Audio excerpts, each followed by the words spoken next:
Gusto niya. Wag mo naman ikatatampo. Parang may nakuha ba sa'yo? parang baby Marian. Ano ba? Hindi, parang yung ulong.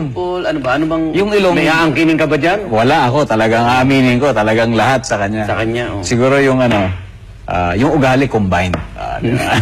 Tagal pa yun. Ugali. Parang alam na kagad eh. Pero actually, yung nakikita rin yung ilong dyan, ha? Ilong, ha? Hindi, ilong talagang sobrang prominent nung kay Marian. Kitang-kita ko talaga. Pero every day, may nag-iiba eh.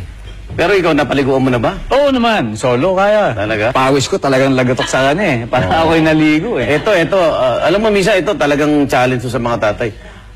Yung unang pupo, ayan, yung unang pupo. Oo. Yung talagang... kasi ang bango eh. Walang kasing bango yan. Walang kasing bango eh. Ikaw ba diring-diri ka ba? Hindi talaga, sobrang... Kailangan, hindi madikit sa'yo yan. Looking forward ako dyan. Araw-araw, binabantayan ko eh. Inaalam ko kung ilang beses sa isang araw. Kasi ako tinatanong ng pedje, ilang beses tumae. Diba? Naka-record yan. Naihan ka na ba? Minsan may malakas Nakailag ako. Gano'n so talagang tumatalsik talaga. So, next picture, may caption ka rito. A quick and temporary change of status from being hands-on parents to dating parents. Ano, ito yung unang yung date? Wala si Baby Sia? Wala. Yan yung sinasabi ko na kailangan at least time. once in 2 months. So, yan yung unang attempt namin. Pero, buti nakakuha kayo oras, ha?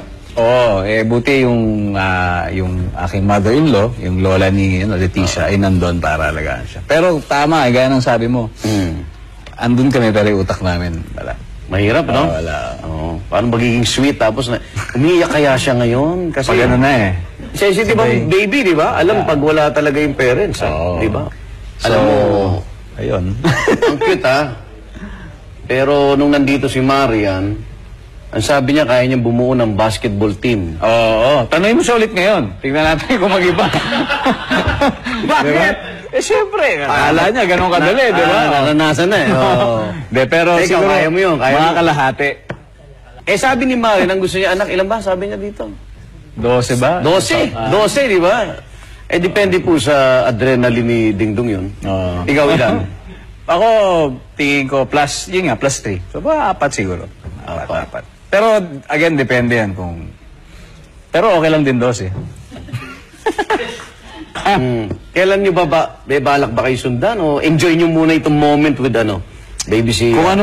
Kung ano ibigay. Ng Diyos. Kung ano talaga ibigay. May mga commercial na yatang parang... Why not? Ako, basta ang sa akin, kung ano ang gusto niya, bibigyan namin sa kanya lahat ng options, tapos kung saan siya masaya, susuportahan namin siya. Kung kinakailangan siya, sa showbiz din, basta may guidance, walang problema. Hindi, tsaka magtataka yun. Sa tamang edad. Sa tamang edad. Ano bang edad? Hindi pa namin alam eh. Pero ngayon, ako. Congratulations na, may mga ano na dyan. Grateful ako sa industriyang to, kaya kung trip niya dito, walang problema. Okay mga kapuso, nako. Paano nga pala kung dumating daw ang panahon na aga naman yan. May manliligaw, naku naman. Ayan na.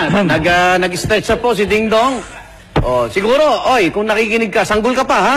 Sanggol ka pa rin eh. Ito... Di ba sa mga soap opera may crying scene?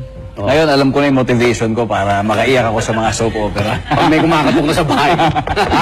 Pero iyak sa galit yun. Iyak sa galit. Wag muna. Hindi muna. Eto, ano may nabalak nyo ni Marian ito pa rin the next 5 years bilang mag-asawa? Pinaplanuhan nyo ba to o Baby Sia muna kayo?